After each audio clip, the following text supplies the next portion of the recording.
नमस्कार, स्वागत आहे तुमचं माझ्या आजच्या मिनी व्लॉगमध्ये। तर आजचा व्लॉग खरंच इंटरेस्टिंग असणार आहे, शेवटपर्यंत नक्की बघा। इथे ना शंभूला ओमकार सांगत होता की आईचाच वाढदिवस आहे, तिला हॅपी बर्थडे म्हण। पण शंभूचं काही वेगळंच चालू होतं। सकाळी छानपैकी आंघोळ वगैरे करून आवरून घेतला आणि देवाजवळ नमस्कार केला।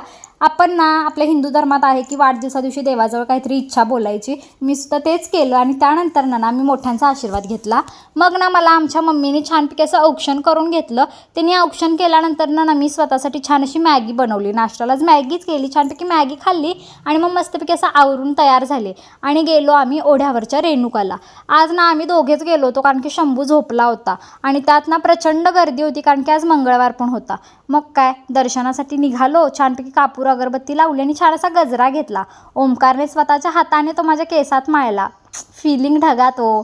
मग छानपैकी असं दर्शन घेतलं। आई रेणुकाची पूजा एवढी छान मांडली होती ना, मन असं प्रसन्न झालं। तिथे ना आई रेणुकाच्या पादुकांवरती जे चाफ्याचं फूल होतं ते ओमकारने मला दिलं। मला गजरा नाही दिला तरी चालेल, पण चाफा मला प्रचंड आवडतो। तिथून मग आम्ही गेलो आई अंबाबाईच्या दर्शनासाठी। तिथे मला श्रुतिकाचा फोन आला, तिच्यासोबत बोलून घेतला आणि मग छान असं दर्शन करायला गेले। ओमकार इथं प्रसाद घ्यायला थांबला होता। छानपैकी दर्शन झालं। आई अंबाबाईची अजून पूजा मांडत होते। छानपैकी गणेशाचं दर्शन घेतलं आणि माझं बड्डे सेलिब्रेशन कसं केलं, काय केलं ते तुम्हाला उद्याच्या लॉंग व्हिडिओमध्ये बघायला मिळेल। तर उद्याचा व्हिडिओ नक्की बघा। मी आता नाश्ता करते, भेटू पुढच्या व्हिडिओमध्ये। बाय।